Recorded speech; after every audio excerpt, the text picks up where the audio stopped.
In this video, we are going to discuss about ohmic conductor, non-ohmic conductor and limitations of Ohm's law. First, we'll discuss about ohmic conductors. Ohmic conductors क्या होते हैं? ऐसे conductors जो Ohm's law को follow करते हैं उन्हें ohmic conductors कहते हैं. The conductors which obey Ohm's law are called ohmic conductors. Examples are pure metal at the low current. Pure metal जो होते हैं वो लो करंट होता है तब ओम्स लॉ को फॉलो करते हैं. जितने भी मेटल्स होते हैं वो ओम्स लॉ को फॉलो करते हैं कब? जब उनमें करंट कम होता है. And copper sulphate solution with copper electrodes.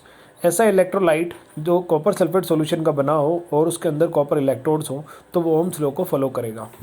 Ohm's law का ग्राफ कैसा होता है? लीनियर होता है. आप देख सकते हैं इसमें ओम्स लॉ का ग्राफ लीनियर है and it will pass through origin.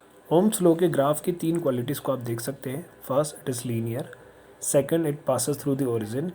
And the third one is, if you change the terminal of the supplied voltage, then also it will travel the same linear relationship. ये आपको याद रखना है कि जो metals होते हैं वो at the low current they follow the Ohm's law. Metals at the low current they follow the Ohm's law. Means metal at the low current they are the ohmic conductors. Copper sulfate solution with copper electrodes they also follow the Ohm's law. As you can see the graph of Ohm's law for the copper sulfate solution. It is also linear, passes through the origin and traces the same relationship while changing the terminal of the supplied voltage. Now we'll discuss about non-ohmic conductors. Non-ohmic conductors क्या होते हैं? जो Ohm's law को follow नहीं करें. The conductors which do not obey Ohm's law are called non-ohmic conductors. Example, metals at larger current. Metals जो होते हैं अगर करंट स्मॉल है तो ओम्स लॉ को फॉलो करेंगे, then they are ohmic conductors. But at larger current they do not obey the Ohm's law, that's why they are non ohmic conductors at the larger current. बाकी example non ohmic conductors के PN junction diode, thyristor etcetera. तो ohmic conductors क्या होंगे? जो Ohm's law को follow करें. Non ohmic conductor जो Ohm's law को फॉलो नहीं करें. ohmic कंडक्टर्स के example metals at small current, copper sulphate solution with copper electrode. Non ohmic conductors के example metals at larger current, PN junction diode, thyristor. Now we are going to discuss a very important topic, limitations of Ohm's law. First point, अगर graph origin से पास नहीं होता so it will not follow the Ohm's law. Okay, the straight line VI graph does not pass through origin. अगर graph origin से पास नहीं होता तो ये Ohm's law को फॉलो नहीं करता. Second, VI relationship is non linear. अगर ग्राफ लीनियर नहीं है so it will not follow the Ohm's law. अगर ग्राफ लीनियर नहीं है, if it is non linear so it will not follow the Ohm's law. Third, V I relationship depends on sign of V. अगर आप supplied voltage के terminal change कर देते हो और ग्राफ लीनियर नहीं रहता, इन सेम तरीके से फॉलो नहीं करता, तो it will not follow the Ohm's law. We can say that V I relationship depends on sign of V, so it will not follow the Ohm's law. Another one is VI relationship is non-unique. अगर path unique नहीं है so it will not follow the Ohm's law. So first limitation is VI graph does not pass through origin. Second, VI relationship is non-linear. Another one, VI relationship depends on sign of V. And the last one, VI relationship is non-unique.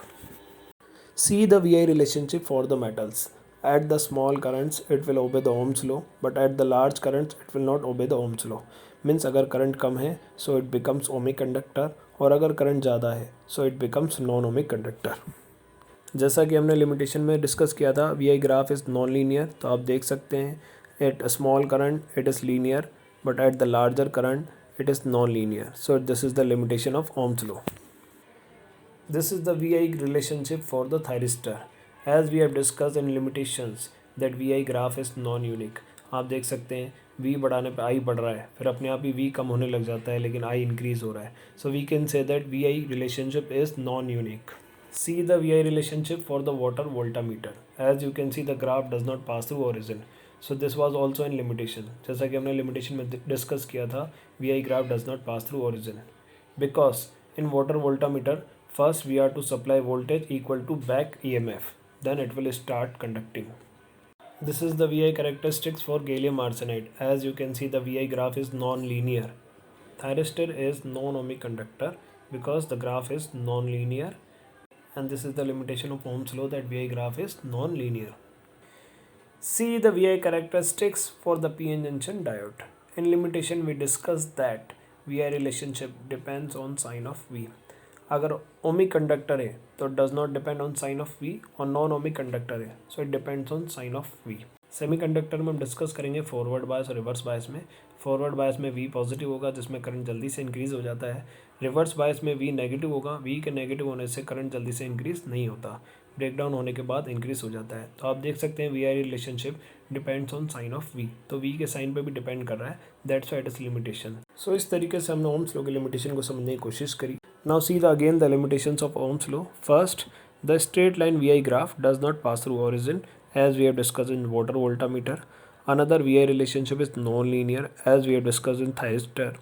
VI relationship depends on sign of V as we have discussed in PN junction diode, and VI relationship is non-unique जो हमने thyristor में discuss किया था. So these are the limitation: does not pass through origin, non-linear, depends on sign of V and non-unique.